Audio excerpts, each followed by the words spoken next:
right.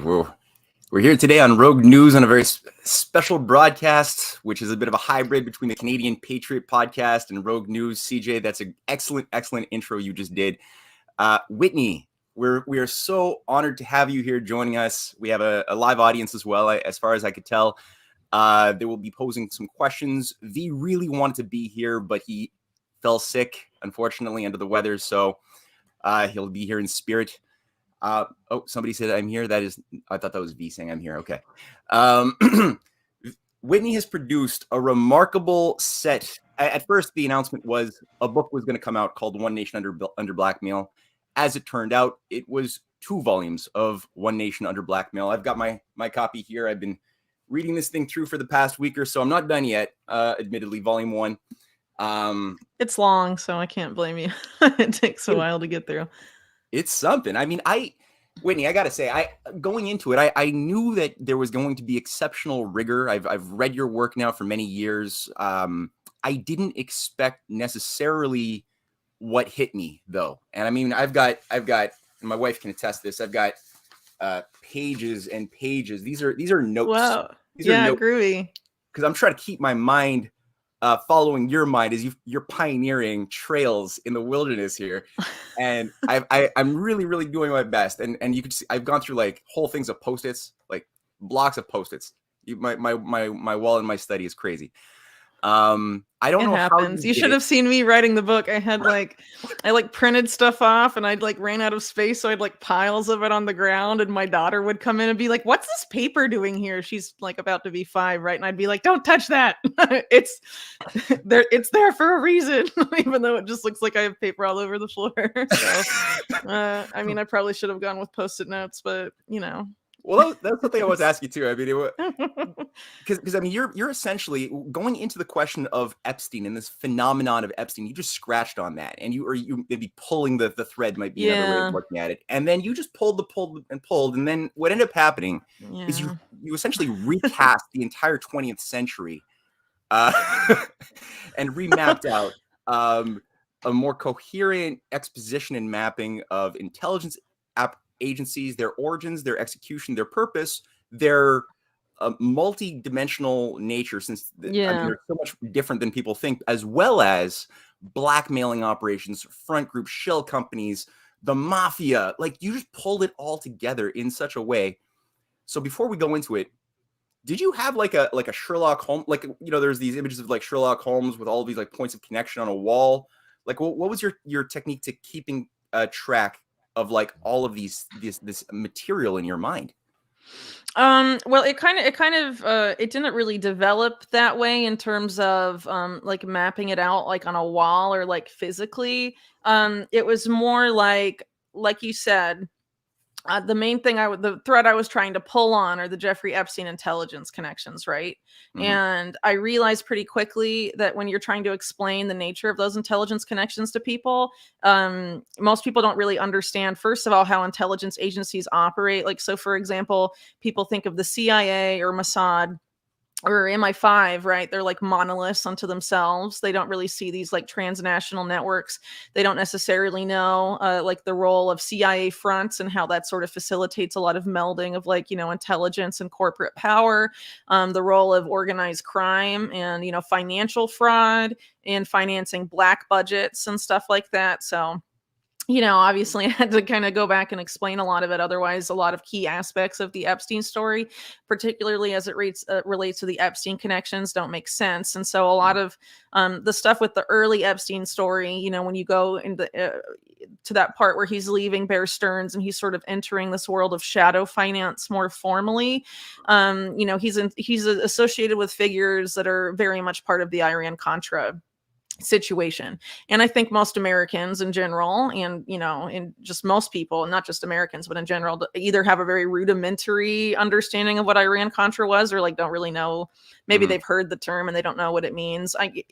Most Americans, as I understand it, think of it as the arms for hostage scandal in the Reagan administration. It was really a lot more than that, as people will read the book will find out. It was very extensive and involved illegal financial activity to a significant degree, and drugs trafficking, among other things. and you can't really, and then the more you look at Iran-Contra, it becomes pretty clear that you can't really separate that so much from things like the Promise Software scandal, where you have people like Ghislaine Maxwell's father, Robert Maxwell, playing a starring role in all of that. So anyway, to explain how Iran-Contra is set up, I ended up going back farther and trying to show that there's all these other sexual blackmail characters that are very much like Epstein, because I wanted to show also that the mainstream narrative is bullshit, that Jeffrey Epstein is an anomaly. Right. American political history especially is just littered with people like him. So eventually I went back far enough and I was like, well, I guess I should explain to people how this all happened. And so I decided to sort of start off from Operation Underworld, but I could have gone back even farther. Right. Because there's stuff, I sort of talk about like Mayor Lansky and Lucky Luciano as sort of the guys that teamed up with the Office of Naval Intelligence and the Office of Strategic Services, but you have like the people that mentored them and layers of different people that came before them, right? You kind of have to pick a point to start it off. So I figured, that particular point would make sense because, it gave me an opportunity to explain, how the OSS and, the OSS being the precursor to the CIA, how that came into existence, how it's intimately tied up with the oligarchy and also British intelligence in a very significant way, and how that's influenced things over time. One thing I did miss out on that Richard Grove pointed out to me later was the Mayor Lansky's ties to British intelligence back in the 30s and how that may have colored some of the early stuff that I wrote about in the first couple chapters of the book. But, so, I mean, if you're trying to write like 100-year history with like, in less than 2 years with kids and like lockdowns and COVID insanity, you're bound to leave out a thing or two, I guess. I think we could forgive you for that. And you did Thank allude you. to it. I mean, because you did, you did in just getting at the buildup of the Bronfman apparatus and the various interconnected components of that throughout the before the 20s during World War I. Even you did allude to the strange role of Winston Churchill, who just sort of comes in, and obviously you don't unpack it completely, but you did zero in on the role of British intelligence in some higher hand that gave certain key figures that went on to build up this entire crime syndicate good advice, strangely good, insightful advice at the right time. You're like, wait a minute. It's a completely unbelievable story if you're referring to the Churchill Lewis Rosensteel happened, just by chance vacation. Yeah, that Rosensteel's whole backstory makes no sense. So I didn't try and like read too much into it, because I don't have the answers, but obviously the official story there doesn't really make any sense. And I think it's no coincidence that someone like Lewis Rosensteel, despite his influence at the time, managed to have no biographies written about him. Samuel Bronfman actually almost had no biographies written about him until he was either dying or dead. So apparently during his lifetime, he did not want people to write about him. So I guess Rosensteel was the same. But as far as Churchill goes, I could have expanded more on there and the role of Britain in that particular period in North America, but then we'd have like a 2,000-page book. Well, that's for volume 3, I think. Yeah, no, people keep asking about that. They're like, it should be FTX. So well, this is what I'm saying. I'm like, just give me a small vacation before I start. Because I mean, this was a lot of work. And I do off the bat too want to say that I had a really great researcher help me with a lot of specifically volume 1, which is Ed Berger, who I is in the acknowledges page, and I've tweeted. Well, we've done podcasts together. We're having an investigation actually about FTX come out soon, and some other things. But he's a genius, and I definitely could not have put volume 1 together without him. Cool. Just don't want to take all the never credit. Heard of him. Yeah, well, he's I kind of found him in a weird way that actually goes back to a weird story about Curtis Yarvin, the guy that's sort of like the alt-right guy that is a big influencer in Peter Thiel and stuff. His brother, there. Yeah, his brother Norm Yarvin was like apparently the guy that put a pipe bomb at Yale Law School in the early 2000s and like didn't get in trouble for it and weird stuff. So anyway, we found each other through that story. Interesting. Yeah. All right, so you touched on Operation Underworld. This is something that not that many people are aware of, and obviously this is Sure. not the start of it, as you pointed out, but this is a really key jump on point. Could you say a little bit more about Operation Underworld as far as it plays into the broader picture that you paint? Sure. So, basically what I'm trying to argue in the book really more than anything else is that the power structure of the United States and more broadly, the Anglo-American empire is basically run by organized crime and has been for a long time. And so how did this happen? Well, the easiest point, origin point of that, but you could, like I mentioned earlier, argue that it goes back even before then. Is Operation Underworld, which was when the Office of Naval Intelligence with the Office of Strategic Services, the OSS, lurking somewhere in the background, teamed up formally with organized crime, specifically the National Crime Syndicate, as it was operating in New York City. This was done allegedly to obtain intelligence from dock workers because there was concern about German saboteurs were going to scuttle and destroy ships in New York City harbor. But as I note in the book, there wasn't a lot of actual evidence to that, and it seems to have been a talking point rather somewhat seeded by British intelligence and the media and elsewhere, and sort of created this justification that it was necessary, and it being wartime as well as when wartime necessity, to team up with dock workers in this way. And the dock workers union was controlled by the mob, and so the only way to get to the dock workers was to go through the mob. So that's sort of how it happened. But at this point in history, New York City, it wasn't just the dock workers union that was like owned by the mob. At this point in the 40s, they owned pretty much all of the unions. And had taken control of the Democratic Party in New York because the unions formed a major power base of the Democrats at that point in time. So basically what you have is the ending of the Tammany Hall era in New York. And if people are familiar with that, the reason for its collapse was because of its association with organized crime. So this was sort of the rebranding of the Democratic Party in New York as not necessarily organized crime adjacent, but still run by organized crime. It was sort of like a facelift, but it's the same entities essentially running the show. And so actually the mayor of New York at this time was a guy named William O'Dwyer, who ended up being spirited away to Mexico by Harry Truman. So he couldn't be prosecuted for basically, using his administration as an organized crime racket when he was in charge of New York City. So anyway, that's sort of the backdrop, I guess. So this alliance between organized crime, specifically the National Crime Syndicate, which is like Mayor Lansky, Lucky Luciano. It's essentially a melding of the Italian mafia and the Jewish mob.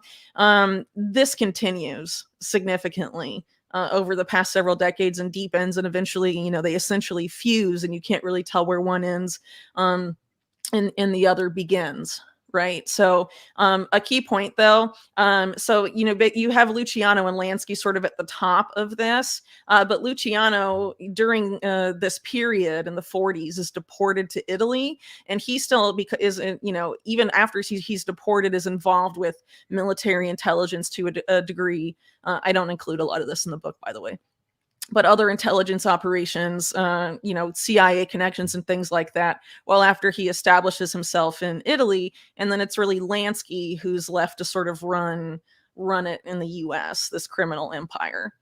Mm-hmm. And a lot of other people tied up with Luciano were deported as well as part of this whole thing. And a lot of the prosecutors that were involved in this, or the law enforcement officials, were people like Thomas Dewey, who later becomes a business partner of Mayor Lansky. And that's the governor of New York, right? He was governor of New York, yeah. But he started off as a prosecutor, one of these tough on crime prosecutors, and then later gets in bed with organized crime. It's the same model that people like, Rudy Giuliani have followed, where they sort of make a big reputation for themselves as putting away these criminals, but they're usually criminals that, the criminals on top want to put away because they're their competition. Really, it's about consolidating power right with these types of guys. So there's so many angles I kind of want to go in at the same time. So I'm gonna have to. It's tough to like select one. That's fine.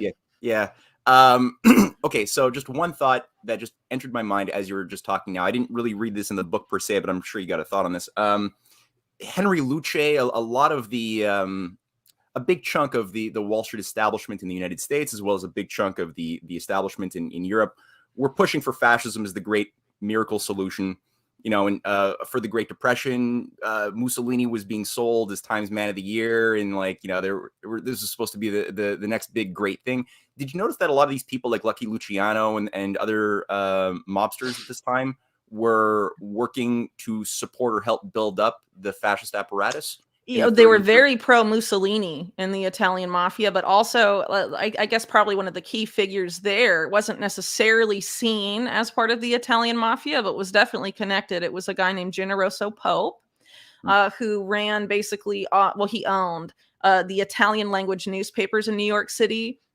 But he became very wealthy because he ran the main cement company in New York and later nationwide, and that his ability to consolidate control over that particular industry in New York and later nationally was because of his very deep association with organized crime, specifically Frank Costello and figures like that. His son, Generoso Pope Jr., Frank Costello was his actual godfather, which is kind of ironic because Costello is one of the inspirations for the novel and subsequent film, The Godfather. But Generoso Pope, after doing psyops for the CIA, goes and creates the Inquirer, the tabloid. And he's also Roy Cohn's childhood best friend.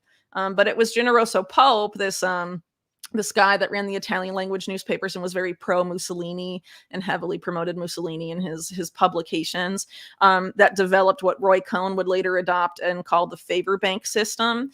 And it's very interesting to see Generoso Pope Jr. and Roy Cohn talk about how they learned about the politics of power from this particular man, because it was all about backroom deal making, you know, and quid pro quo type stuff. And the way they describe it is really fascinating. You know, I tried to delve into it in the book because ultimately this style of deal making, you know, we see it in Roy Cohn's most famous protege, Donald Trump, the art of the deal and all of that. You know, that he learned that from Roy Cohn. Roy Cohn learned that from Generoso Pope. So there's a direct line from that to a very influential figure in U.S. politics today. But I think it's pretty clear that type of deal making isn't necessarily exclusive to Trump. But one of the things that Cohn adopted from Generoso Pope is something called that Roy Cohn called his favor bank system. So everyone has an open account in the favor bank, and depending on what you do or don't do for Roy Cohn, you get like pluses or minuses, right? And so, you know, it's basically leverage over people, a system of, you know, managing influence. Really, it's kind of interesting. I wonder how, you know, influential that type of system is it's like today. The behaviorist calculus of just yeah. So anyway, it's interesting in the context. When you consider that Roy Cohn himself, as I note in the book, was involved in sexual blackmail activities that involved organized crime and also involved, you know, top people in U.S. law enforcement, like J. Edgar Hoover. So you definitely end up having leverage over those people just because they're involved in the same thing you are that like no one can know about, right? Because it was like a homoerotic thing. So in that period of U.S. history, you know, you get exposed for being involved in that, your political career is over. And that's why at the same time there was the Red Scare, there was the Lavender Scare. And the main reason behind the Lavender Scare was because they thought that closeted homosexuals were more susceptible to blackmail.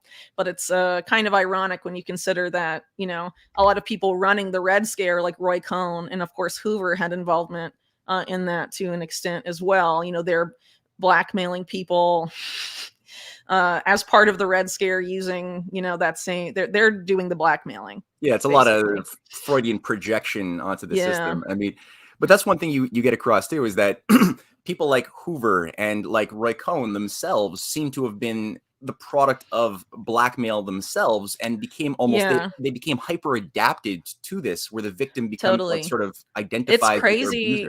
Yeah, it's crazy when you think about it. So they're initially entrapped and sort of sucked into this. So they're blackmailed, and they're like, but then at the same time they realize the power of blackmail. So in the case of J. Edgar Hoover, he became obsessed with it, obsessed with blackmailing friend and foe alike, right?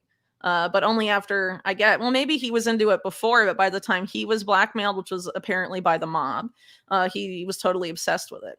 Though the story of how J. Edgar Hoover was initially blackmailed is very interesting because it shows you this early connection between U.S. intelligence and organized crime. It was originally associates of Mayor Lansky that obtained these pictures of J. Edgar Hoover engaged in oral sex with his longtime deputy, Clyde Tolson. And I mean, that was essentially an open secret in Washington. And now people like laugh about it in Washington, D.C. speeches. Like it's not a conspiracy theory, you know? But anyway, those pictures were shared with James Jesus Angleton, who is like one of the top figures of the early CIA, the big early counterintelligence chief. So, you know, to someone like Angleton, these photos are intelligence, right? So blackmail obtained by the mob is seen by the, you know, the intelligence community as necessary intelligence. So associating with the mob nets them the benefit of intelligence gathering that affords them leverage over powerful people in the U.S. political system.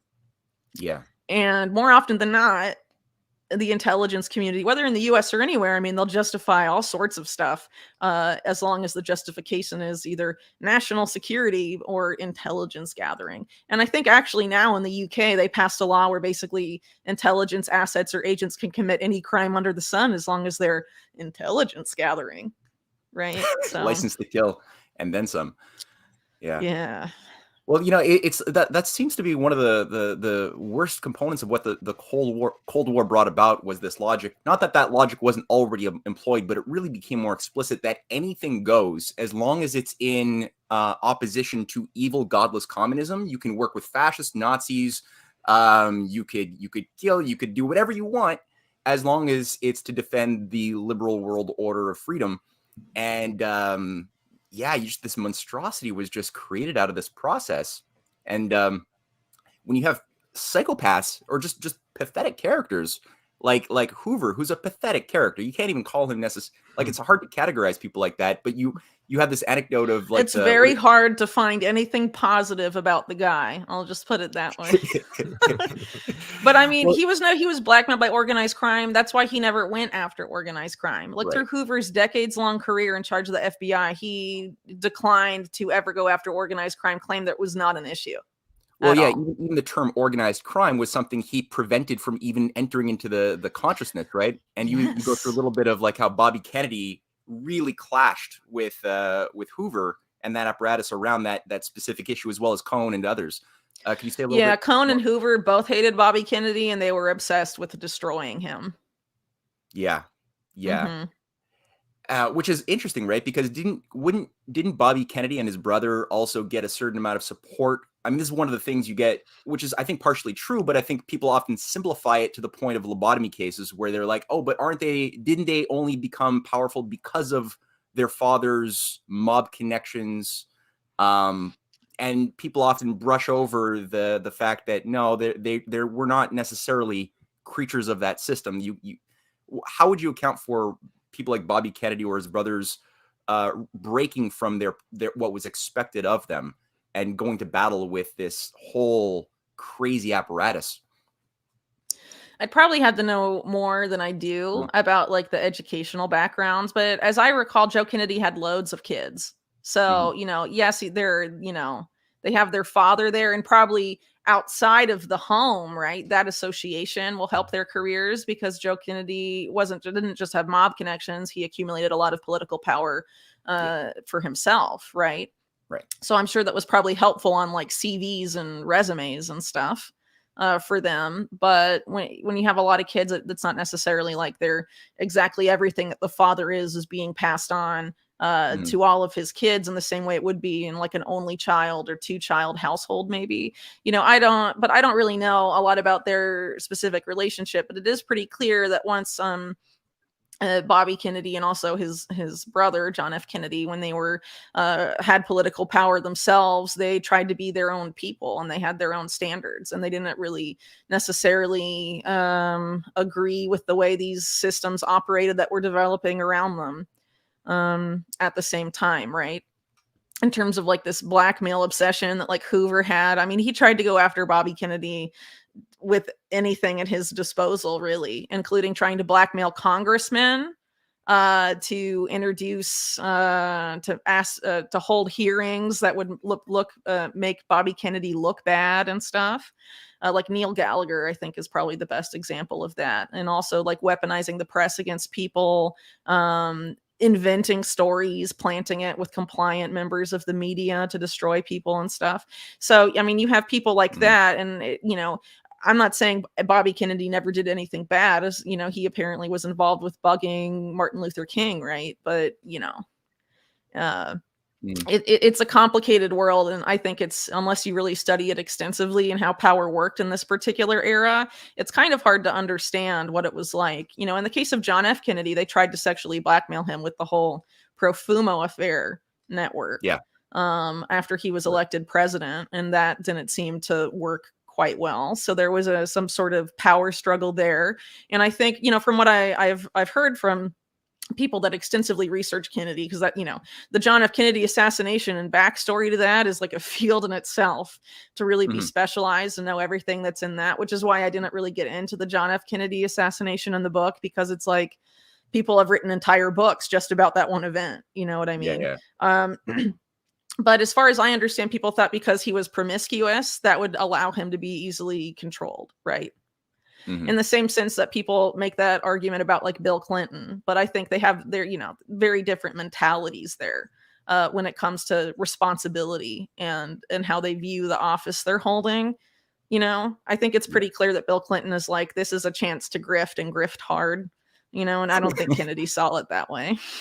They can both be promiscuous and have that against them, right? But I think it's ultimately about how you approach the office. And obviously, since Kennedy's assassination, everyone that's held that office has not viewed it the way Kennedy viewed it, or at least has not attempted to exercise that view if they did hold it. Yeah, they definitely fell short. That's a theme. That's a big theme. And the story of Neil Gallagher as well is something which I'd listened to some interviews of him that he delivered before he died. And he's one of these interesting characters who was not necessarily 100% for what Bobby Kennedy was doing. But as you get through in the book, he wasn't willing to compromise with this whole Hoover Cohn apparatus, and instead chose to actually resist their at first offers of rewards and then threats. And he had to go to war, and he won a few little battles, but ultimately but then he lost. down. Yeah, he got forced out, and that seems to happen more often than not. And this is back in the 70s, right? I mean, just think about how it is now. Yeah, he was actually put in prison, and I think there were forged documents, other things as well that were wired in there. So the whole thing is messy. But now we're getting into the 70s. This is, I guess, now a good place to introduce the character. So we haven't really got it at Epstein so much. We've been sort of just painting some of the backstory of some of the apparatuses. Robert Maxwell comes into play, and I don't think you can understand Jeffrey Epstein unless you look at the figure of his little madam creature thing, Ghislaine, and her father, and that whole apparatus that her father brought online and worked with or worked for. Could you say a little bit more about that? All right. Yeah. Well, Robert Maxwell, you could probably I could have written a whole book just on him. I mean, it's really crazy stuff that he was involved in. So as far as we know, well, first of all, his name isn't really Robert Maxwell. That's a name he adopted at the recommendation of his superior in the British military. He was born in Czechoslovakia, fled, served in the British military in World War II. And then after that, he goes to Britain. He marries a French woman who becomes Betty Maxwell, and settles in Britain, tries to become a publisher and expands that over time. He served briefly as a Labor politician, and then lost his seat, and then almost lost his flagship media company, Pergamon Press. And then a few years later, he claws it back and then begins expanding. His biggest expansion period comes in the 1980s. Robert Maxwell, to me, was pretty obviously a narcissist in terms of personality. He was desperate to be bigger than Rupert Murdoch, who would be his main competitor in the media space at that particular point in time. And a lot of his acquisitions were fueled by Rothschild Inc., which is the Wall Street branch of the Rothschild banking dynasty that had been mostly neglected by the family. But then at some time in the early 80s, they decided to get more involved. They wanted to expand their presence in the United States specifically. They hired a man named Robert Peary. They wanted to focus specifically on mergers and acquisitions. And they picked about 3 corporate raiders, all of whom were British, for the bulk of their mergers and acquisitions deals, which were basically planned by Rothschild Inc. But it was, reported in the press that it was, it's Robert Maxwell, it's James Goldsmith. And then the other guy, I can't remember his name, but he's a close associate of Maxwell's. And so, like the Macmillan acquisition, a lot of these other acquisitions in the 80s were planned by this particular bank, right? So at the same time, by the time you get to the 1980s, Robert Maxwell had already been an asset of Israeli intelligence for about 20 years, give or take. And also in the 1980s, he gets involved in a lot of espionage work for Israeli intelligence. So he's he's affiliated with them for longer, but a lot of like his more active collaborations, I don't know. The activities he did at the behest of Israeli intelligence, most of those, at least that we know about, took place in the 1980s. So this is his involvement with arms stuff in Iran-Contra. And then also, perhaps more importantly, from the U.S. perspective, his involvement with the Promise software scandal, where thanks to Henry Kissinger, who's a traitor to America, Robert Maxwell was able to sell software with a backdoor in it. The back door being planted by Israeli intelligence. It was installed at sensitive U.S. Nuclear labs, Los Alamos, and I think another one, Sandia, I think. And all of those nuclear secrets were stolen by Israel as a result of that. So, that's part of the Promise software scandal. It's much larger than just the Robert Maxwell component. Basically, most of the intelligence agencies of the world were backdoored by Robert Maxwell and Israeli intelligence. The CIA had a competing version, but it seemed to have focused not necessarily on intelligence agencies like the Israeli one. It focused on banks, which is interesting. They were more interested. Well, according to people like that were involved, like Ari Ben Menashe, it was collaborative. So like the CIA was marketing their version on finance and Israel was doing intelligence agencies around the world, but they were like sharing information, right, between each other. So you have like the World Bank being tapped and like, finance flows everywhere. It's tied up with BCCI. It's tied up with drug trafficking and money laundering for the narcotics traffic that, was part of Iran-Contra as well. For people familiar with the Mena, Arkansas aspect. All right, well, let's operation. Sorry. No. I mean, it's so comprehensive, Whitney. I mean, well, Robert Maxwell had his hand in a lot of pies. I'll just put it that way. Yeah. And so this particular stuff we're talking about now, the Iran-Contra Promise stuff, is where you really get into the meat of this power nexus that Epstein steps into, which is U.S. and Israeli intelligence mainly, but with, organized crime affiliations for sure. And so the one last point I want to make on Robert Maxwell is that he is credited before his death by the guy who at the time was the top FBI agent in New York, John Patrick O'Neill, who under rather interesting circumstances dies on 9/11. But O'Neill said that Maxwell's real legacy was setting into motion a global coalition of criminals. That Robert Maxwell teamed up, and I write about this in the book too. His business partners were people like Semyon Mogilevich, a Ukrainian-born big-time guy in the Soviet-era mafia, and he allows Mogilevich and a lot of these gangsters in Eastern Europe to establish links. First in the Israeli financial system, he gets them Israeli passports, and then from there they go global, including involving themselves in the U.S. and beyond. And so Robert Maxwell, first and foremost, really fostered this tie between organized crime in Eastern Europe and Israeli intelligence, which I think, have major implications when you look at conflicts today, like Ukraine, for example, which is actually where Mogilevich is from. But on the other side of that, he didn't just create that connection. He combined them with organized crime factions in Europe, in North America, South America, Asia, all over the place, a global coalition of criminals. Yes. He, really made organized crime like the power structure, that we're dealing with today to a very significant degree. So again, it's very important, like I said sort of earlier, to focus on the fact that a lot of these structures I'm trying to sort of interrogate and expose in the book are very much transnational in nature. So Yeah. anyway, it Right. seems like you wanted to go back to Iran-Contra for a bit. So Kind just of wanted to squeeze that. It's like Organized every crime. second sentence, I'm like, oh yeah, gotta unpack that. No. It's Yeah, hard. That's why it's a 1,000-page book. I You know. get it now.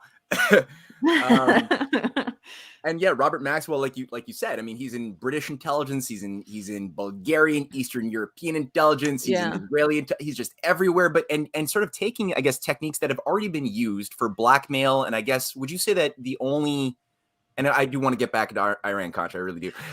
Would you say that the only reason for these types of operations is blackmail, or is it also partially recruitment, seeing who's got the right stuff to be part of the inside clubs, or how would you describe what the purpose and intention is that Maxwell carried out or You advanced? mean of sex blackmail operations, or you Yeah, mean yeah, out yeah. of Robert Mack? Okay, so with sex blackmail operations, I think there's like really one of two strategies. So one is that you're getting a lot of leverage over another person. Hmm. Just by virtue of them being at these illicit gatherings. Yeah. The other one is, and so, there's the strategy where you invite and entrap a powerful person. The other strategy is to have someone who's not powerful, compromise them from the off, and then elevate them into positions of power and have them elected. Yeah, right. Mm-hmm. Iran-Contra. All right. So you made a very key point that this is much more important than people realize. In so many ways. And yeah, people have a sense of like Ollie North, and like there's certain like very superficial ideas of it. But Yeah. this was really a moment when something changed within the capabilities of within, I guess you could say, the octopus, as it's, you brush upon it in the book. Could you maybe go through a little bit of that and why this is so important? What exactly changed, and what was the purpose of it all?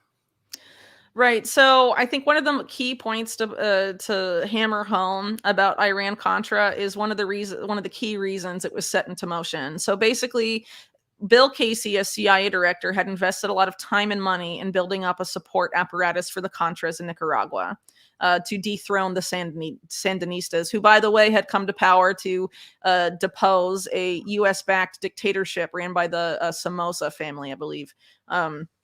That had been in power for decades and they were not nice. So anyway, the Contras, were supported by the U.S. establishment more broadly, but Congress imposed limitations on Casey, saying now you can only impose humanitarian aid, or you can only send humanitarian aid. You can't send lethal aid. And so because a lot of the support network Casey had been investing time and money in had been paramilitary groups to counter the Sandinistas, like the Contras is sort of the umbrella term for all of these paramilitary groups. He wasn't okay with that. So basically what he tried to do as a result of that was find a way to finance covert operations where he didn't have to go to Congress. So there wouldn't be congressional oversight, or really oversight from any part of the government at all, of intelligence activities.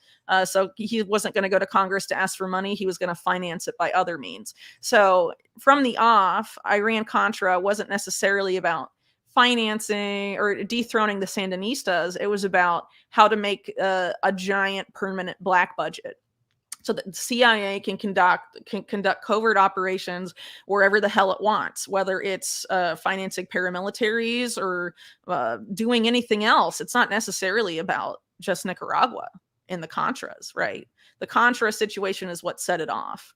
So what you have as a result of that are finding illicit revenue streams that allow Bill Casey and the CIA to finance these covert operations without congressional approval and thus congressional funding. Mm-hmm. So as people know probably from, if you're familiar with Iran-Contra, that translates into illicit arms trafficking and illicit drug trafficking and money laundering, really more than anything else. But you could argue that, beyond that, there's obviously other rackets at play here, sex trafficking most likely being a big one as well, but you don't really see it necessarily so much in the Iran-Contra story, though it could very well be there. We just don't know about it. So basically, these types of activities have long been the rackets of organized crime, oddly enough. So you basically have them sort of taking that same model as a way to independently finance themselves. But also, there's been concerns, for example, that, money in more recent decades has just been stolen from taxpayers and sent directly to the black budget, which is probably an evolution of the same strategy that Casey developed. The $2 trillion missing from the Pentagon, for example, that was announced on September 10th, 2001. Where did that go? A lot of people think it probably went to the black budget. And now, Catherine Austin Fitts and Mark Skidmore have calculated that it's about $21 trillion stolen from the Department of Defense and HUD specifically. That's just two, government ministries, departments, right? Yeah. So it could probably be a lot more. I think you could really pinpoint that type of decision on the part of the national security state back when this decision was made to not, use the traditional avenues of financing. So again, money's a key part of this. And when it comes to Jeffrey Epstein leaves Bear Stearns under very suspicious circumstances. And there's a Bill Casey connection there that I can unpack in a second. But after he leaves that, he steps into this world of shadow finance, where by his own description in this period, he's either hiding or finding looted money for powerful people. So obviously that means he's intimately involved in the offshore financial system and in illicit money flows. If he's not helping people hide their stolen money, he knows where to find the stolen money. Right. So he has a very intimate working knowledge of, the labyrinthian offshore illegal banking system. And one of his main clients at this time was Adnan Khashoggi, who is one of the people who, with his money, set Iran-Contra actually into motion, at least the Middle Eastern side of that. And Adnan Khashoggi's main bank at this time was BCCI, the Bank of Credit and Commerce International. So if you have Epstein doing your suspect finances and that's your suspect financial institution, that's suggestive of an Epstein BCCI tie. And one of his former business partners, who's now deceased, Steve Hoffenberg, has said that there was an Epstein BCCI connection. And in that same period of time, one of his Epstein's mentors in this period is Douglas Elise, who's an arms dealer, a British arms dealer with alleged British intelligence ties, who's also very close to Khashoggi during the same period. But apparently they were financing not the Iranian side, but the Iraqi side, because this whole thing is about funding and financing both sides of the Iraq-Iranian war. And that's basically what Israel wanted out of it. They wanted both sides, two mutual enemies, to destroy each other. And so the U.S., more or less collaborated in that, because I think they had shared foreign policy goals in that regard. But you have Epstein sort of on that angle of it. So I don't know if you want me to keep going or go back to the Bear Stearns stuff or. Yeah. It's tough. Okay, so the BCCI thing, for those who don't know as well, like this is something which was just, correct me if I'm wrong, but it was created in like the 70s and it became very quickly one of the biggest banks in the world. Supposedly because it was a development bank and it was involved in remittances and all of this stuff. It was allegedly, created with the involvement of Pakistani intelligence, but it seems like it was Pakistani intelligence and the CIA, specifically former CIA Director Richard Helms, among others. Definitely a very complicated bank. I would argue that it's really more of a private intelligence apparatus than a bank. As I note in the book, they were heavily involved in the sex trafficking of minors, the bank, BCCI. Right. They're supplying like little kids underage to like Saudi. To VIPs of the bank, including the ruling clans of the United Arab Emirates that were giving them prepubescent kids from Pakistani villages. And it was the head of BCCI that was doing it. And he had his Ghislaine Maxwell equivalent. Can't remember her name, but she would basically take these kids to the city and get them fancy clothes and jewelry, teach them techniques for whatever, and then send them over there. That's essentially what Ghislaine Maxwell did. So did Epstein and Maxwell get the model for what they did from BCCI? It's possible. Or it could have been from someone else. Adnan Khashoggi used his yacht to sexually entrap people. He allegedly had a harem of women there that were used as bait in that sense. And, you know, like I said earlier, I mean, his U.S. political history, especially in these circles, is just littered with people like Jeffrey Epstein. Yeah. Well, I mean, also you had the growth of the Mujahideen, the Operation Cyclone from the Sure. CIA, and that whole, like, people are always taught, oh, yeah, terrorism is a natural sociological phenomenon. It just naturally arises when people don't like freedom. And it's like, well, no, when you actually look at the amount of artificial just the most expensive covert operation in history at that point was necessary to create it. Yeah. And all of the narcotics flow and everything out of Yeah. Pakistan and Afghanistan. I mean, come on. It's, yeah. And that's all, like, Yeah, growing at the same time as Iran-Contra as well. Like, yes. well, Apparently, you have overlap. Allegedly, Douglas Lease, who I mentioned earlier, was also involved in arming the Mujahideen at that period of time. And since he was mentoring Epstein in this period, which is that mentorship relationship is attested to by his children, and continued their association with between the Lease family and Epstein continued through the decades. Anyway, it's attested to by his sons and stuff. So I mean, it's very possible that Epstein could have been involved in some Mujahideen, arms trafficking to an extent as well. You were saying that, and there's something I'm going to want to get back to after regarding Microsoft and that whole, because you already like alluded to some connections. I'm not going to say that yet, though. I'm just throwing that out there as a seed for the future. Yeah, that shit's crazy. Anyway, yeah, I have more to unpack there. I had to order some books. That'll probably be volume 3, if we're honest. Okay. Oh, anyway. I knew it. Yeah. Well, yeah, it's one of these journeys, the never-ending story. But there is actually, no, there is a cohesive wholeness to this. There's an endpoint. I could see that. But the which is, we take these assholes down finally, and they finally pay pay the price for their sins. But one thing that I was going to say is, okay, Epstein himself emerges out of this weird, insidious web. He's now tied to a whole variety of things. You mentioned that he was also part of a major Ponzi scheme during this period and maybe into the 90s. I could you say a little bit about like what his role was with that, and what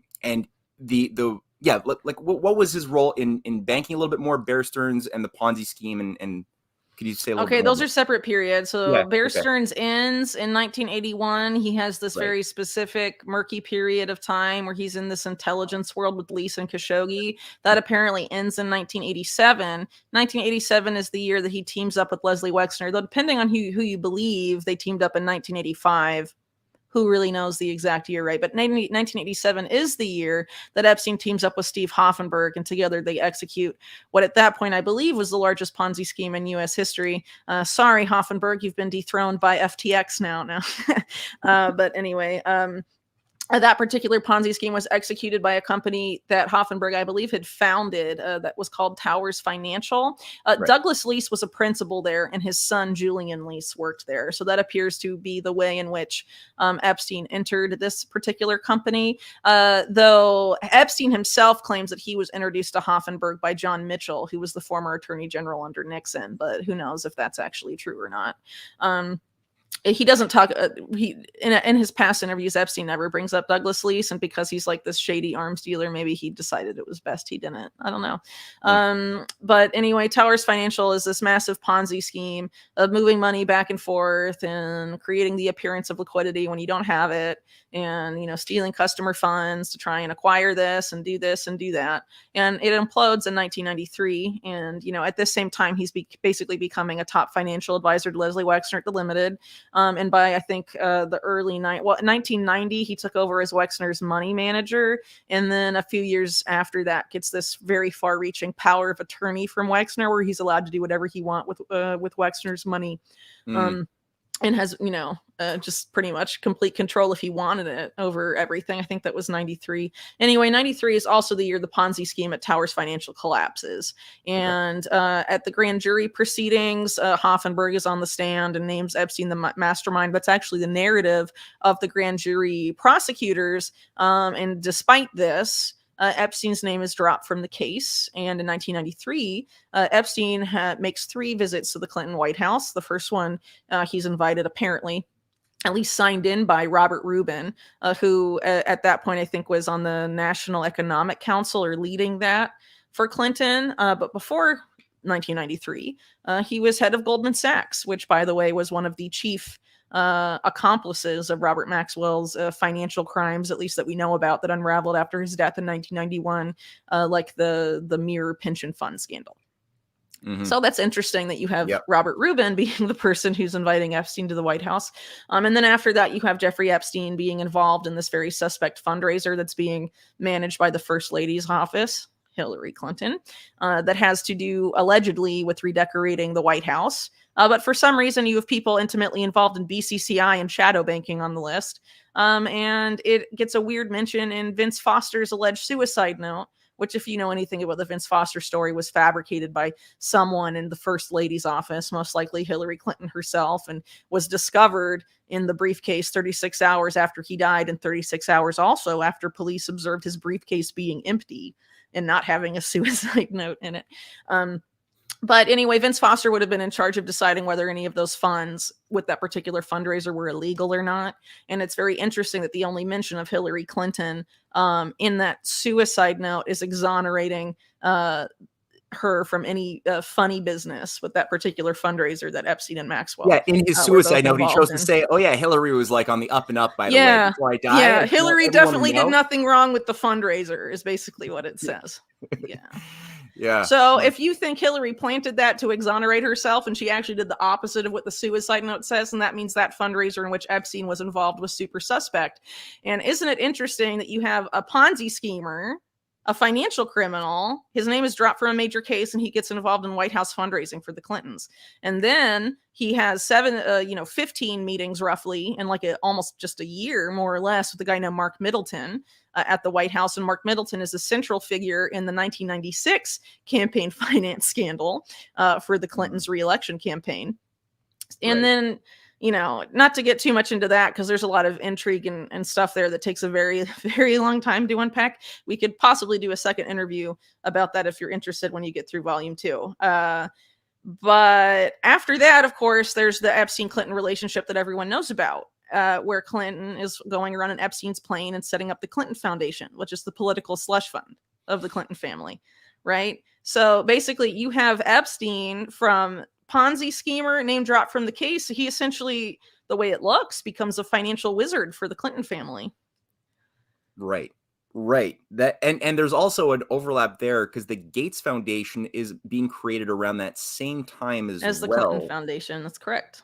Yeah, and that's being then used to fund the Clinton Foundation and the various Clinton Foundation connected initiatives. There was a lot of cross-pollination between the two, specifically with things like the Clinton Health Access Initiative, which was also set up with a lot of involvement directly from Epstein. Actually, Bill Clinton attested to that, of course, before Epstein was infamous, saying stuff like, "Oh, my whole HIV/AIDS program, Epstein basically told me how to set that up." Right. So that's troubling. And since especially, you alluded, sorry, go ahead. No, you go, please. Oh, I was just going to say, especially since we know that Epstein, even the New York Times and the Guardian will admit, wasn't interested in eugenics. So, well, there you go. You just said it. I mean, there's this weird intersection with this fixation around types of science or ideas of what biological science is that smells a lot like eugenics, either implicitly or in some cases, like Epstein, explicitly. Yeah. In so many points of connection of the things he's funding. And people forget that he wasn't just this. I mean, we're often given, again, a very one-dimensional idea of Epstein as this shadowy figure who had, dirt on a lot of people in power. But he was also the focus in the mainstream media is just on sex trafficking. This guy was involved in a lot more. Yeah, he was a bankroller for major scientific initiatives in Harvard, MIT. Yeah. The Harvard relationship is very crazy and also involves Wexner a lot because Wexner basically created the Center for Public Leadership, or the CPL, at Harvard, but started, along with Epstein, funding Harvard in 1991 in connection with Henry Rosofsky, if you're familiar with him, who was a Harvard professor. Who's pretty famous within Harvard lore, I guess. But there was a lot of donations being made by Epstein and Wexner specifically. But the Center for Public Leadership starts getting, its top body gets like stuffed with Epstein associates, people like Leon Black and Glenn Dubin, for example. And they're basically making young global leaders programs. And that was basically the whole arc of Wexner's philanthropy since he created the Wexner Foundation, is training young global leaders, whether it's in the North American Jewish community or the Israeli government, which was the initial focus, but with the CPL at Harvard, it expands to everything. And it actually partners very closely with the World Economic Forum's Young Global Leader program. So probably most people in your audience have seen that clip of Klaus Schwab saying, "We penetrate the cabinets," and all of that. That was actually at a forum at the Center for Public Leadership, where he's talking to David Gergen, who's hand selected by Wexner, the head of the Center for Public Leadership at Harvard. Yeah. And if you watch the full thing, not just the clip, if you watch that full forum thing at the beginning, they talk about how extensively they collaborate. And actually, the Young Global Leader program has a summer seminar at the Center for Public Leadership that was the funding for that was facilitated by the Clinton Global Initiative, which Epstein helped set up. My God, eh? Fun. It's too much. It's too much. Yeah, it's so enmeshed. And I mean, you got some strange characters coming in and out of this process too. Yeah. I mean, there's again so many things. Damn. But Lynn Forster to Rothschild. That's just how it is. It's okay. No, this is wonderful. It's really but Lynn Forster to Rothschild as well is coming out of this process. Who gets married into one of a Rothschild clan, and she's a high level player in the Council for Inclusive Capitalism today with the World Economic Forum and the Vatican and the Pope. Yeah. Yeah, you have all of these points, and she's like part of this whole Epstein weird Wexner operation in the 90s and early 2000s. Yeah, actually, I think one of the reasons she's not talked about and why Epstein's relationship with Deutsche Bank is poorly explored is related to her, because she has a long-standing connection with Epstein. Very cozy. It seems to have begun sometime in the 80s. She was allegedly helped by Epstein when she was divorcing Andrew Stein, who oddly enough is tied up with the same Rosensteel Roy Cohn networks in New York that we were talking about earlier. But I forgot where I was going with that. Sorry. Deutsche Bank. Yeah. So she's involved with Deutsche Bank pretty. I think their microfinance consortium and some other stuff. She has a longer standing relationship with Deutsche Bank than Epstein does, because Epstein went from Bear Stearns, right? Bear Stearns collapses in 2008. He goes to JP Morgan. One of Wexner's top business associates who created the New Albany company with him helped pick Jamie Dimon as the head of JP Morgan. So that's probably why Epstein thought it was safe for him. And then after JP Morgan dumps him, he goes to Deutsche Bank. Probably because of Lynn Forrester. Yeah. So all of these people are all into pushing forth a transhumanist agenda. They're all ideologically into this neo-eugenics stuff. You mentioned, I just want to unpack this a little bit more as we sort of roll out or round out the conversation today. Epstein himself, people are like, no, he's not really a eugenicist. He actually talked about wanting to seed or plant his seed as part of a renewal of humanity or something. And his ranch in was it New Mexico? Is it? Yeah. Was a center of a lot of controversy for a good reason. Could you say a little bit more about his eugenics thinking and the sorts of things he was promoting in terms of Eric Lander's work in the Human Genome Project and other things that look like science on the surface, but are actually tied to this type of very insidious perversity that he was into? Yeah, sure. So Epstein was provably very interested in this era of genetics-based medicine, which probably explains his patronage of someone like Eric Lander, whose big claim to fame is the Human Genome Project. But actually, if you look before then, Eric Lander was tied up with this DARPA contractor called Thinking Machines that was all creating supercomputers. And people that were big names at that, like Marvin Minsky and Danny Hillis, are very close Epstein associates. So it may have come through that as well. But the gene-based medicine, I mean, you look basically at Epstein's involvement in the Virgin Islands, and everyone just talks about, Pedo Island, Epstein Island. Yeah, but he was doing a lot more than that in the Virgin Islands. There's like testimony he gave to courts in the Virgin Islands where he's talking about this company he wants to set up, and he basically he describes it as a biomedical Google where you search people's genomes for indicators of disease or problems or whatever. Obviously that is the sales pitch. It's obviously a much more slippery slope. But in order to populate that biomedical Google, he wanted to genomically sequence everyone living in the Virgin Islands, the native islanders, to do that and stuff. So he was very interested in like the mass sequencing of just different populations, which is something that's been done to great extent, specifically now in the COVID era with all the PCR testing, but by companies like Illumina, and I think there's a few others. Of course, the 23andMe, which is tied up with the head of that is married to the Google co-founder that used to eat lunch at Epstein's mansion in New York with a lot of these other big tech guys.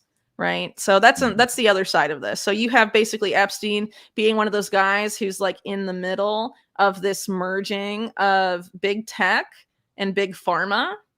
He definitely wanted to be in that space from a very early stage. But now you see how that's advanced even without him to a significant degree. And you basically have big pharma and big tech merging with a lot of joint ventures. A good example is Google Health and GlaxoSmithKline making Galvani bioelectronics. Among other examples. So that's the type of medicine that Epstein, of course, is into. And, as your work has shown, John Klezak and others have pointed out that Julian Huxley, when he, is writing out his vision for UNESCO, says we need to make the unthinkable thinkable again about eugenics. And UNESCO is the social cultural organization of the UN. So it's manipulating the socio-cultural milieu to accomplish just that. Making the unthinkable thinkable again. And he basically, roughly 10 years later says, coins transhumanism and it's the new eugenics. Right. Mm-hmm. So it's about merging man with machine. So once you have these new technologies about genetic manipulation, eugenics stops becoming something about creating, our selective breeding. Right. Mm-hmm. And who can't breed and what races can't breed and making a master race. It becomes about engineering the master race in vivo, right? Not so much about reproduction. It's about intervention into the human body and manipulating it in vivo, or manipulating a fetus or an embryo and all of that. Epstein's very interested in that. And, he wanted to cryogenically freeze his head and his penis so he could like bone people forever. And he's just insane stuff.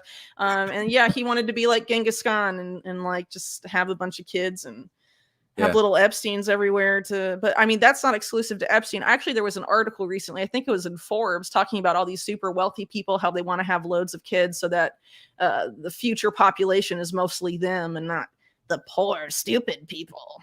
It's funny, right? Because these people are always Malthusians as well. They're devoutly religiously Malthusian and want to reduce the world population. But for their particular breeding habits, no, that shouldn't be bounded in any way. No, they think they're in a different category. It's the rest of us where they're like, God, they keep reproducing like bunnies. Yeah. Well, that was actually Churchill himself could be a proto-transhumanist, because when confronted with the implications of the Bengal famine that killed 3 million Indians, he was like, they produce like rabbits anyway, kill more of them. I mean, but it's the definition of transhumanism. It's built into the word, right? Like they see themselves as more than human. It's very like Ubermensch. Like, but like I pointed out in some recent interviews, you have people like H.G. Wells, talking about the bifurcation of that. So you're going to have the beyond human and then the subhuman. You're not going to have anything in the middle. You either go one way or the other. You go the way the elite are going to go, which is the beyond superhuman, right? Or you go to subhuman, serf, Morlocks, permanent worker slave class. Yeah. Well, it's a disgusting way of thinking. I mean, this misanthropy is so perversely disgusting and pathetic. And it's like they're willing to go to the ends of the earth to try to get humanity and the universe to fit in accordance with their ivory tower notion of what we should be, despite the fact that all evidence we could find for thousands of years demonstrates a totally different characteristic of what humans are, what the universe are, that they refuse to acknowledge. Because I think if they actually began to acknowledge reality as it is instead of as they want it to be, they would have to themselves change, which they're fundamentally incapable, it seems, of willfully doing. I don't see any examples. Maybe you have, but I haven't seen any examples of anybody from that higher echelon of the oligarchical class who willfully like became humble and was like, I feel like I've been living my life awry. Maybe there's a couple of examples, but maybe I should change. I can't think of any off the top of my head though. Yeah, but I think once you're in those systems, it's sort of like once you're in like these sexual blackmail circles, like if you want to leave, you can't, you know, or they'll just kill you. Mm-hmm. Well, I don't know. What you said about Leslie Wexner, I read one of your little pieces on Leslie Wexner's demons. I found that. Oh, isn't that crazy? Did you read the article that I got that from though in New York Magazine? Yeah, I did. Yeah, I did read that. I downloaded it. It's a trip. It's a trip. It really is, and I think it blows your mind actually when you consider that this is a guy that has done more to train and finance Israeli government officials and Jewish American leaders in the United States. And it's a guy that openly says that, you know, I'm possessed by a demon. Why does he telegraph that in a nationally read magazine? I don't know. That tells you a lot though, because why would he want that out there? And it's so bizarre because if you read the article, it like promotes the whole demon thing multiple times. It's like the main theme of the article is that he has this entity living inside him that makes him accumulate more and more power and money. And he has basically a split personality. I mean, it's depending on how you read it, he's either demon possessed or has like a very severe mental disorder where he thinks he's he's possessed, you know? That was sort of how I was reading it in terms of like thinking about the disassociated personality type that they were working on in MK Ultra and Tavistock. People like Artie Lang and others were working on this question of how do you fragment the personality. It seems almost like he was exhibiting a lot of the cases when he could even identify when the interviewer asked him, like, what does this look like? And he was like, myself.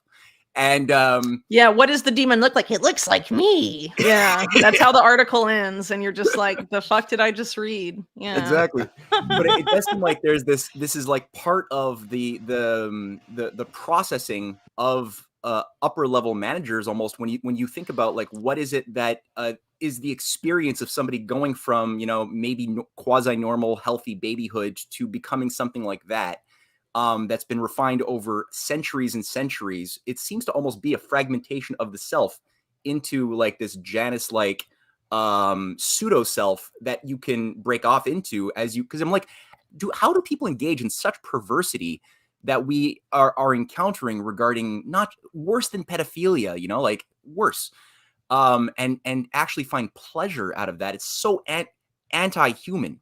How is that possible? And it's difficult for people to wrap their minds around, and it should be difficult to get the mind around how that could be normalized or institutionalized. But it seems like that gave us that Leslie Wexner example gave me at least a sense of how the compartmentalization of the identity into these controlled schizoid outcomes might be cultivated in the upper level managers who maintain the system. Over maybe the years. I mean, he's signaling it for some sort of reason, and it's very telling about why he'd be interested in financing a lot of the activities in which Jeffrey Epstein was provably engaged in. And also, I mean, as I note in the book, Leslie Wexner has a longstanding association with organized crime. That's very troubling. And it's amazing. He's never been prosecuted, but then again, he's Ohio's richest man. And he basically, what I didn't get to talk about when I was talking about Epstein and the White House visits is at that same time, Epstein and Wexner were having the Iran-Contra airline that's provably tied to the CIA, Southern Air Transport, relocate from Miami, where it was doing all this like drugs, arms trafficking between the U.S. and Latin America during Iran-Contra. They relocated to go from Columbus to Hong Kong during that same time that Epstein's having all these meetings with Mark Middleton and stuff.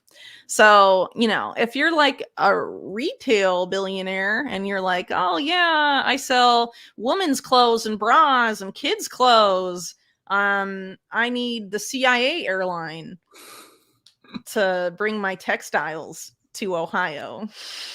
Yeah. What's missing from that picture? And Mark Middleton, I mean, just so you mentioned him a couple times already. For those who don't know, he met a bit of a strange fate, more recently. Grisly fate. Yeah, in May, just a few months ago. Yeah, one of the most Just as I was writing imagine about him in the book, it was yeah. creepy. Yeah, one of the most Yeah. imaginative suicides. He really wanted to die, apparently. I mean, he put himself into it. Yeah, that he suspended the laws of physics so he could kill himself, basically. Yeah, so if you're interested, people watching, he was found hanging from a tree by the neck, not a rope, an extension cord around his neck, and a shotgun wound to the chest. He killed himself, say local police. But a local court ruled that no photos or videos or any other sort of multimedia from the crime scene are ever allowed to be made public ever. Yeah, well, that's the responsible thing to do. I mean, traumatic. Yeah. His body was found at a property owned by an NGO called Heifer International, which has ties to the Clinton Foundation. We're all surprised by that one. So, yeah. And we didn't even. No, I'm never going to Arkansas. I'll just, I have no plans to visit that state ever. Yeah. And we didn't even get to, I mean, CJ, do you want to, is there a question from the audience or two that you wanted to throw out? Or Whitney, how much time do you have? I know we're I can probably take a couple questions, probably 5 to 10 minutes. I should head out. Okay. Yeah, I would love to at some point maybe schedule, because I think this discussion has just been phenomenal. I'm just sitting here listening in. It's just amazing. Would love to schedule maybe a part 2 discussion at some point, Whitney. I know you're wanting to take some time off here pretty soon, but would love to coordinate that. I can do it in January or something. Okay, yeah, cool. Yeah, so we do have a few questions that have been submitted, and maybe we'll just go through just a couple. I know that in terms of speculating or anything like that, but in your opinion, what do you think are the top 4 or 5 groups or factions of people that have emerged through this culture of corruption that's been established domestically here in the U.S. that you mapped out, and now globally? What are those factions do you feel that are out there between the globalists and their battles that are being played out in real time? Yeah, so that's hard because this group that I'm tracing throughout history have obviously evolved a lot over time. So it's hard to know at any given time, like exactly, I mean, there's a lot of leads I didn't chase down and stuff. So it's possible I missed aspects where there might've been splintering or what have you. But the way it seems to me is that this particular network I'm talking about, which, people like late journalist Danny Casolaro called the octopus and stuff, or what I mentioned earlier, Robert Maxwell's global organized crime network. I think it's fair to say that factions of that operate in every country of the world, at least every country of influence and power, has a faction of that somewhere. And of course, I guess I'd probably, best qualified to speak maybe on factions and in the U.S. right now. I think they both essentially come from this group, the nexus we see in Iran-Contra. You have the Democratic Party, which is Clinton dominated. And of course, the Clintons have ties back to Iran-Contra and a lot of those activities. And their trajectory is pretty clear, and they're, pretty clearly aligned with the globalist agenda, right? And then you have sort of the faction that backs Trump that comes out of that too, but seem to be more like the guys that want a return to the good old days of the Reagan administration, where it's anti-communist and they have their particular brand of nationalism, but I don't think sane nationalists would want any sort of association with them. And I think that's a particular group that backs Trump. But I think, they collaborate on more than they disagree on. But as we sort of get closer to this sort of end game, at least for the globalist faction, I think we'll see more, but it's hard to know. Something I found really interesting in the book when I was writing about some of the stuff about Mark Middleton was what's remembered as Chinagate. But I think that's a misnomer. I think it's really more accurately termed Riyadi-gate for Mokhtar Riyadi and his family, which were sort of like the center of this whole thing. That is also known as the campaign finance scandal of 1996. And what you really saw there was, there was a team up of this particular group. The Clinton aspect is a part that splintered off from this Iran-Contra nexus. They team up with components of like the PLA and stuff in China. But it's really with the princelings. So there's some of these like capitalist sons of Communist Party members, and they were, you know, some of them, like the main one that comes up in the scandal, his name was Wang Jun. His father, who was like a very established and important member of the Communist Party, disowned him for being too capitalist, right? So this is a guy that took the connections afforded to him by his family name, got put in charge of a state-owned company, and then used it to get filthy rich. And there were, I don't know how many of these there were, but there were several of them, and they were extensively involved in taking money out of China and, you know, saving it for themselves in the offshore financial system. So, you know, that's just, you know, one example of how transnationalist this really is. And you see it, you know, really all over the place. And so at the end of the day, I think if you want to, you know, trace factions and stuff, you have to sort of have a real handle on the money flows, because that's sort of how you realize where the allegiance of particular players ultimately lies, you know? So I don't know. I mean, there's a lot to really pick apart there. That's quite a loaded question. Yeah, because I think it's particular on the country too, you know, but I think it's fair to say that, you know, the globalists have a lot of influence at this point. I think that's pretty clear. Yeah, thank you for that, Whitney. And then just one more, and then Matthew, I'll let you close it out. But wait, just one little thought on that point. Good. Mark Carney did this interesting speech at Jackson Hole in 2019, where he it was like this not so veiled threat to everybody who was allowed to get rich and wealthy over the last, you know, decades of globalization and the wild west piracy age. And he basically said, you know, for those who make the green transition to the new ethos, you will be rewarded handsomely, and for those who fail to make that transition, you will cease to exist. And so it was like a very strong, like heavy threat. Mark Carney's a good example of how the people in charge today are just the mob. You know, because like that's something the mob would say.